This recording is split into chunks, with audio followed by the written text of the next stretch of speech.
పడ్డవాడు ఎప్పుడు చెడ్డవాళ్ళు కాదు అని చెప్పడానికి Harleen Deol with in span of 24 hours దానికి ఒక మంచి ఎగ్జాంపుల్ సెట్ చేసింది.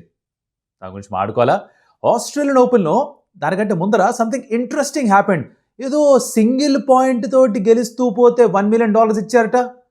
ఇదేంద్రా ఇది ఇంట్రెస్టింగ్ టాపిక్ మాట్లాడుకోవాలి. బంగ్లాదేశ్ మా టీంని ఇండియాకి పంపించాం వరల్డ్ కప్కి, మేము వేరే చోట ఆడతాం, శ్రీలంకలో పెట్టిన మ్యాచ్లు అని ఐసీసీతో మాట్లాడుకోవడం ఒక ఎత్తు అయితే, వాళ్ళ ప్లేయర్సే వాళ్ళ ప్రీమియర్ లీగ్ టోర్నమెంటే బాయ్కాట్ చేశారు. ఏం జరిగింది మాట్లాడుకోవాలి వద్దా? ఎక్కువ ఆలస్యం చేయకుండా let's get started. Welcome to Stump Tales. నా పేరు కౌశిక్. అండ్ విచిత్రమైన కొన్ని ఇన్ఫర్మేషన్లు, కొన్ని న్యూస్లు కూడా ఉన్నాయి. దానికంటే ముందర విమెన్స్ ప్రీమియర్ లీగ్లో ఒక ఇంట్రెస్టింగ్ ఇన్సిడెంట్ జరిగింది. ఫస్ట్ ఆఫ్ ఆల్ అసలు జరిగిన మ్యాచ్ ఏంటంటే it was between Mumbai Indians and UP warriors.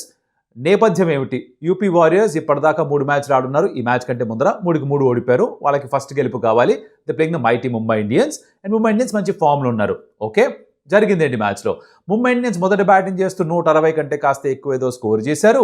And దాన్ని చేసేసారు 19th ఓవర్ ఫస్ట్ బాల్ కల్లా UP warriors. Fantastic performance Harleen Deol నుంచి. క్లోయి ట్రయాన్ లాస్ట్లో ఫినిషింగ్ టచ్ ఇచ్చింది. అలాగే ఫీబీ లిచ్విల్ నుంచి కూడా డిసెంట్ పర్ఫార్మెన్స్. బిగినింగ్లో ముంబై ఇండియన్స్కి నాట్ సివర్ బ్రంట్ కూడా మంచి నాక్ అయితే ఆడడం. ఇదంతా సమరీ అమ్మా. అసలు స్టోరీ ఇది కాదు. పడ్డవాడు ఎప్పుడు చెడ్డవాడు కాదు. ఎందుకు అంటున్నా ఇది? అయితే ఇప్పుడు ఒక రోజు ముందుకెళ్ళాలి. చిన్నగా ఫ్లాష్ బ్యాక్ రీల్ వేసుకొని you have to go 1 day prior to this game. అయిన మ్యాచ్ మనం మాట్లాడుతోంది సంక్రాంతి రోజు, అంటే జనవరి 15న. దానికంటే ముందర భోగినాడు జనవరి 14న జరిగిన మ్యాచ్ యూపీ వారియర్స్ది. దాని గురించి కాస్త మాట్లాడుకోవాలి. అక్కడ జరిగింది ఏంటంటే, మ్యాచ్ జరుగుతున్న టైంలో యూపీ వారియర్స్ మొదట బ్యాటింగ్ చేస్తున్నప్పుడు వాళ్ళు ఒక 140 దగ్గర ఎంతో ఉన్నప్పుడు Harleen Deol was batting on 47 of 32 balls. Abhishek Nair, coach of UP warriors, వెనక్కి వచ్చి అమ్మ అన్నాడు. క్రీస్ దగ్గర శేఖా షెరావత్ అండ్ హర్లిన్ డియోల్ ఉన్నారు. ఎవరిని పిలుస్తున్నారో బయటికి అర్థం కాలేదు. ఎవరో ఒకరు రిటైర్డ్ అవుట్ చేస్తున్నారో అర్థమైంది. ఎవరో తెలీదు. అడిగారు, నేనా అని హర్లిన్ డియోల్ అడిగింది. అవును నువ్వే అని పిలిపించేశారు. తను బయటకు వచ్చేసింది. దాని తర్వాత 3 ఓవర్స్లో 14 runs మాత్రమే స్కోర్ చేసి 5 వికెట్లు నష్టపోయారు. చివరికి యూపీ వారియర్స్ కావాల్సినంత స్కోర్ చేయలేక వాళ్ళు మ్యాచ్ ఓడిపోయారు. సరే, ఇది జరిగింది ఆన్ ది భోగి రోజు. కట్ చేస్తే 24 hours తర్వాత అదే యూపీ వారియర్స్ ముంబై ఇండియన్స్తో ఆడుతున్నారు. అండ్ ఈసారి చేస్ చేస్తున్నారు యూపీ వారియర్స్. మనకు అనిపించింది ఎక్కడ యూపీ వారియర్స్ ఒక 30-40 runs ఎక్కువ ఇచ్చేసారా, బికాస్ మొదటి 10 ఓవర్స్లో ఎక్కువ రన్స్ కన్సీడ్ చేయలేదు వాళ్ళు.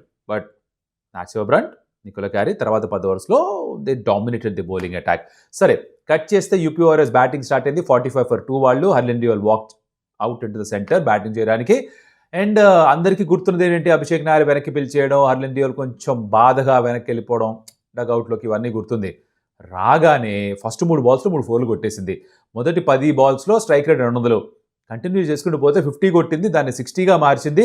With strike rate of 160 or 150 తనకు అద్భుతమైన నాక్ ఆడింది. కట్ చేస్తే తను స్కోర్ చేసింది 64 runs. It strike rate of 164. It had 12 boundaries in it and superb నాక్. హాఫ్ సెంచరీ స్కోర్ చేయడం మాత్రమే కాదు, ఆఖరి రన్ స్కోర్ చేసేదాకా క్రీజ్ దగ్గరే నిలబడింది. ఇది అనేది పడ్డవాళ్ళు ఎప్పుడు చెడ్డవాళ్ళు కాదని. రిటైర్డ్ అవుట్గా చేశారు అంటే అక్కడ కూడా వ్యూహాత్మకంగా తప్పే నిర్ణయం. బికాజ్ ఆబ్వియస్లీ వాళ్ళు తర్వాత 3 ఓవర్స్లో 5 వికెట్లు నష్టపోయి 14 runs మాత్రమే చేసి కావాల్సిన స్కోర్ చేయక డీసీ కంఫర్టబుల్గా మ్యాచ్ ఫినిష్ చేసేసి లాస్ట్ ఓవర్లో గెలిచేసి ఇవన్నీ జరిగాయి. కాబట్టి it was a wrong decision అర్థమవుతుంది హైండ్ సైట్లో. But again in Abhishek Nair the coaches defence, తను క్లోయి ట్రయాన్ని పంపించాడు. నా క్లోయి ట్రయాన్ ఈ గేమ్లో, this game against Mumbai Indians, తను కూడా 250 స్ట్రైక్ రేట్తో బ్యాటింగ్ చేసి లాస్ట్లో మ్యాచ్ త్వరగా ఫినిష్ చేసింది. So that was the intent, that was the idea. Chloe Tryon వెళ్తే కొన్ని ఎక్కువ రన్స్ వస్తాయి, మన ఉన్న 140 నుంచి 170 180 దాకా వెళ్ళొచ్చు నాకు ఆలోచనతో పంపించారు. బెడిసి కొట్టింది, బ్యాక్ ఫైర్ అయింది. But maybe it was not the right thing to call out Harleen Deol, because తను బాగానే ఆడుతూ ఉండింది. దాన్ని కరెక్ట్ చేసుకున్నారు ఇక్కడ. హర్లిన్ డియోల్ని వదిలేశారు. తను రన్స్ స్కోర్ చేసింది, మ్యాచ్ గెలిపించింది. క్లోయి ట్రయాన్తో కలిసి ఒక మంచి పార్ట్నర్షిప్ కూడా. అండ్ ఈవెన్చువల్గా యూపీ వారియర్స్లో ఫస్ట్ మ్యాచ్ గెలిచింది. దీనిలో నీతి ఏంటంటే, లైఫ్లో మనకి దెబ్బలు తగిలినా, మనకు ఒకరోజు మంది కాకపోయినా, ఒకరోజు ఎవరి వల్ల మనకి కాస్త నష్టం కలిగినా కూడా మనపై మనకు నమ్మకం ఉంటే మళ్ళీ లైఫ్ మనకు ఒక అవకాశం ఇస్తుంది. అండ్ దాంట్లో ఆ ఛాన్స్ పే డాన్స్ కరేతో మళ్ళీ నవ్వుకుంటూ అలా దర్జాగా కాలర్ ఎగరేసి వెళ్ళొచ్చు. అదే హర్లిన్ డియోల్ చేసింది. But again she was class personified. Post మ్యాచ్లో మాట్లాడుతూ ఆ ప్రశ్న అడిగినప్పుడు ఎలా కొంచెం బాధపడ్డారా, ఏంటి పరిస్థితి అంటే, అదంతా వదిలేసాను, పెద్ద పట్టించుకోలేదు. నేను ఎప్పుడు అన్నా సరే టీం గెలవడానికి ఏం కావాలి అదే చేస్తానని ఒక క్లాసీ ఆన్సర్ ఇచ్చి వదిలేసింది.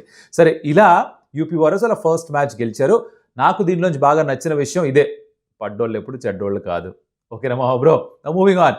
బంగ్లాదేశ్ క్రికెట్ బోర్డ్ వీళ్ళు ఏమన్నారు ఐసీసీ తోటి, ఇండియాకి వచ్చి మా వాళ్ళు మ్యాచ్లు ఆడరు, మా టీం ఎక్కడ పంపించడం మాకు ఇష్టం లేదు, సెక్యూరిటీ కన్సర్న్స్ ఉన్నాయి, మా టీంకి సేఫ్టీ ఉండదు, ముస్తఫిజుర్ రెహమాన్ వాళ్ళు రిలీజ్ చేసేసరికి కేకేఆర్ వాళ్ళు విజిట్ చెప్పింది కాబట్టి సేఫ్టీ ఇవ్వలేక, అందుకని మా మ్యాచ్ శ్రీలంకకి మూవ్ చేయండి అని చెప్పారా. అది ఇంకా డిస్కషన్లో ఉంది, అక్కడే మ్యాటర్ తేలలేదు. వాళ్ళ బీసీబీ డైరెక్టర్ అంటే బంగ్లాదేశ్ క్రికెట్ బోర్డ్ డైరెక్టర్, తన పేరు నజ్ముల్ ఇస్లాం, తను is the chairman of the boards finance committee also. ఈ 2 రోజుల క్రితం ఒక తీవ్రమైన వ్యాఖ్యలు చేశాడు. ఒకటేమో తమీమ్ ఇక్బాల్ ఫార్మర్ బంగ్లాదేశీ ఓపెనర్, తనని ఇండియా ఏజెంట్ ఈ మనిషి అన్నాడు. ఎందుకు? తమీమ్ ఇక్బాల్ అన్నాడు, ఇక్కడ ప్లేయర్స్ ఫ్యూచర్ గురించి కూడా ఆలోచించాలి, వాళ్ళ సెక్యూరిటీ గురించి కూడా ఆలోచించాలి, మన స్పోర్ట్ సెక్యూరిటీ గురించి ఆలోచించాలి, ఇలా నీజర్క్ రియాక్షన్ తీసుకోవడం కరెక్ట్ కాదేమో అని ఒక రేషనల్ పాయింట్ ఆఫ్ వ్యూ ముందు పెట్టాడు. అలా అన్నందుకు నువ్వు ఇండియా సైడ్ తీసుకుంటావా, నువ్వు ఇండియన్ ఏజెంట్వి అని చెప్పి ఫస్ట్ ఒక మాట అన్నారు. సరే, దానికి కొంతమంది తీవ్రంగా రియాక్ట్ అయ్యారు, స్పందించారు, బట్ ఎవరు ఎటువంటి రియాక్షన్ తీసుకోలేదు. కట్ చేస్తే ఇంకా నిన్నో మొన్నో ఇంకొక స్టేట్మెంట్ ఇచ్చాడు ఆయన. ఎవరు అడిగారు తన్ని, ఇప్పుడు ఒకవేళ గనక బంగ్లాదేశ్ T20 వరల్డ్ కప్ ఆడలేకపోతే, అంటే ఇప్పుడు ఇండియాలోనే ఆడాలని ఐసీసీ చెప్తే, బీసీబీ బంగ్లాదేశ్ టీంలో ట్రావెల్ చేయలేకపోతే మరి అక్కడ కొంచెం ఫైనాన్షియల్ లాస్ ఉంటుంది కదా, ప్లేయర్స్ కూడా వాళ్ళ డబ్బులు కొన్ని పోతాయి కదా, దాన్ని ఏమన్నా కాంపన్సేట్ చేస్తారా బీసీబీ అని అడిగితే, ఈ మనిషి పెద్ద ఆయన ఏమన్నాడంటే, అబ్బే అదేం చేయము, అదెందుకు, ఇన్ని కోట్లు ఖర్చు పెట్టాం, ఇన్ని టకాస్, బంగ్లాదేశీ కరెన్సీ టకాస్, ఇన్ని కోట్లు టకాలు ఖర్చు పెట్టాం, వాళ్ళు ఏమన్నా పెద్ద టోర్నమెంట్ ఏమైనా గెలిచారా ఇప్పటిదాకా, వాళ్ళు ఏమైనా అకౌంటబుల్గా ఉన్నారా, ఇన్ని ఫెసిలిటీస్ ఇస్తున్నా వాళ్ళు ఏమన్నా గెలిచి చూపించారా అన్నట్టుగా కొంచెం తక్కువ చేసి మాట్లాడాడు మొత్తం క్రికెటర్స్ని బంగ్లాదేశ్లో. కాలింది. ఇది విన్న తర్వాత బంగ్లాదేశ్ క్రికెటర్స్కి కాలింది. ఎంత కాలిందంటే, వాళ్ళ క్రికెటర్స్ వెల్ఫేర్ బోర్డు ఏదైతే ఉంటుందో వాళ్ళందరూ కలిసి ఒక నిర్ణయం తీసుకున్నారు. కరెంట్ కెప్టెన్ నజ్ముల్ షాంటో, ఇంకొంతమంది ప్లేయర్స్ అందరూ కలిసి తీసుకున్న నిర్ణయం ఏంటంటే, ఇదిగో ఏబీవీపీఎస్ఎఫ్ఐ జిందాబాద్, వచ్చి మాకు సారీ చెప్పాల్సిందే, సే సారీ టు పూరి అన్నారు. అర్జెంటుగా తను తీసేసేయండి పొజిషన్ నుంచి. ఇంత మాట అంటాడా మా క్రికెటర్స్ని? మేము దేశం కోసం ఆడుతుంటే కోట్ల రూపాయలు మా మీద ఖర్చు పెట్టారని చెప్పేసి మేము అకౌంటబుల్గా లేవంటారా? అంటే మేము ఎఫర్ట్ ఇవ్వట్లేదని చెప్పేసి మేము తక్కువ చేసేస్తాడా? ఇట్లా తీసేయండి తను తీసేస్తేనే మేము ఆడతాము, బంగ్లాదేశ్ ప్రీమియర్ లీగ్ మ్యాచ్లు బాయ్కాట్ చేస్తాము అని ఒక పిలుపునిచ్చారు. బీసీబీ అనుకున్నది ఇదే జరగదేమో అనుకున్నారు. కానీ కట్ చేస్తే ఈ 15th జనవరిన బంగ్లాదేశ్ ప్రీమియర్ లీగ్లో 2 మ్యాచ్లు జరగలేదు, ప్లేయర్స్ రాలేదు, టాస్కే టీమ్స్ రాలేదు. ఇదే కాదు, ఢాకాలో లోకల్ లీగ్స్లో కూడా కొన్ని మ్యాచ్లు ఆడడం మానేశారట. దెబ్బకి బంగ్లాదేశ్ క్రికెట్ బోర్డు ఏం చేశారంటే, ఈ నజ్ముల్ ఇస్లాంని బీసీబీ డైరెక్టర్గా అయితే తీసేలేదు, కానీ ఇందాక చెప్పానే చైర్మన్ ఆఫ్ ఫైనాన్షియల్ కమిటీ అని, ఆ పదవి నుంచి తొలగించారట. బికాస్ తను చేసిన కమెంట్స్ ఏంటి, డబ్బుల గురించి కదా. సో ఫైనాన్షియల్ కమిటీకి సంబంధించిన వ్యాఖ్యలు చేశారు కాబట్టి దానికి బీసీబీ మేము బాధ్యులం కాదు, తన ఇండివిజువల్ పర్సనల్ ఒపీనియన్ అని చెప్పేసి తనని ఆ పొజిషన్ నుంచి పక్క పెట్టారట. కానీ ఈ బంగ్లాదేశ్ క్రికెటర్స్ అందరూ కూడా పబ్లిక్ అపాలజీ చెప్పాల్సిందే, బీసీబీ డైరెక్టర్గా ఉన్న పొజిషన్లో ఉంటే నోటికి వచ్చింది మాట్లాడితే కుదరదు, ఏంది ఆషామాషిగా ఉందా అని చెప్పేసి అన్నారు. సో ఇక్కడ విచిత్రం ఏంటంటే, వాళ్ళు ఇండియాకి రాము, మేము వరల్డ్ కప్ ఆడము ఇండియాలో ఉంటే అని చెప్పిన వాళ్ళే వాళ్ళ దేశంలోనే క్రికెటర్స్ కూడా సరిగ్గా వాల్యూ ఇవ్వట్లేదు. ఇది ఫ్యాక్ట్ ఆఫ్ ది మ్యాటర్. టెన్నిస్లో ఈ seasons first grand slam Australian open ఒక 2-3 రోజుల్లో స్టార్ట్ కాబోతోంది మెల్బోర్న్లో. దానికంటే ముందర మెల్బోర్న్లోనే అదే స్టేడియంలో 1 point స్లామ్ అని ఒక కాంపిటీషన్ ఆర్గనైజ్ చేశారు. It's kind of buildup to the Australian Open. ఇది లాస్ట్ సీజన్ కూడా చేశారట. అప్పుడు ప్రైజ్ మనీ $60,000. ఈసారి ప్రైజ్ మనీ ఏకంగా $1 million. కాంపిటీషన్ ఏంట్రా అంటే, మ్యాచెస్ జరుగుతాయి, కాకపోతే ఒకే ఒక్క పాయింట్ కోసం మ్యాచ్ జరుగుతుంది. ఇది మనకి ఎట్లా చెప్పాలి, how do compare this?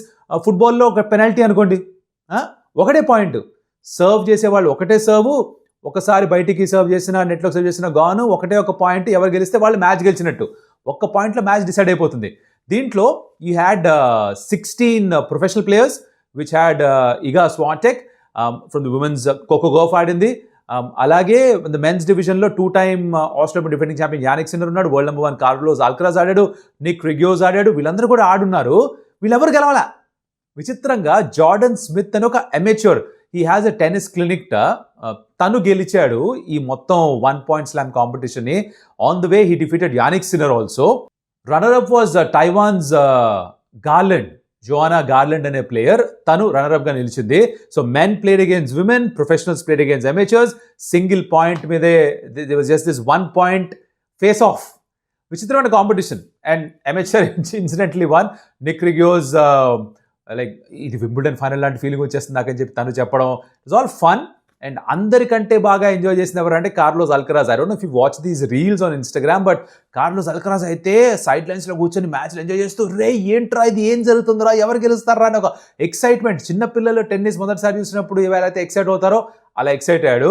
Is this going to lead to something else? రెగ్యులర్గా ఈ 1 పాయింట్ ఫేస్ ఆఫ్లో షూట్అవుట్లు చూస్తామా తెలియదు, కానీ మొత్తానికి ఆస్ట్రేలియన్ ఓపెన్కి అయితే ఓ శ్రీకారం చుట్టేశారు ఈ 1 పాయింట్ స్లామ్ తోటి.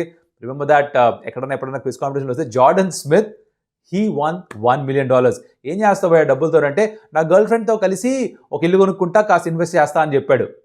ఒకే ఒక్క పాయింట్. బాగుంది కదా. ఇలాంటిదే క్రికెట్లో కూడా మన ఇండియన్ క్రికెటర్స్, అమేచర్స్, మనకి సరదాగా క్రికెట్ ఆడేవాళ్ళం, ఇలా కూడా 1 ball ఫేస్ ఆఫ్, ఒకే ఒక్క బాల్, మీరు బౌలింగ్ వేసి ఒకటే బాల్, మీరు బ్యాటింగ్ ఒకే బాల్ చేయాలి. ఇలాంటి దాన్ని కాంటెస్ట్ పెడితే ఎలా ఉంటుందంటారు? టెన్నిస్ ఫ్యాన్స్ ఎవరైనా ఉండుంటే మనం ఒకవేళ ఆస్ట్రేలియన్ ఓపెన్ కూడా కవర్ చేస్తే బాగుంటుందని మీరు అనుకుంటే కనుక మన స్టంప్ టిల్స్ ఛానల్లో you can let me in the comments, comment Australian open. And అన్ని మ్యాచ్లు కాకపోయినా majority of the top seeds ఆడుతున్న మ్యాచెస్ చూసి దాని గురించి మీ దగ్గరికి రివ్యూ తీసుకొచ్చే ప్రయత్నం కూడా చేస్తా. ఐ లవ్ టెన్నిస్, పర్సనల్ నాకు చాలా ఇష్టం.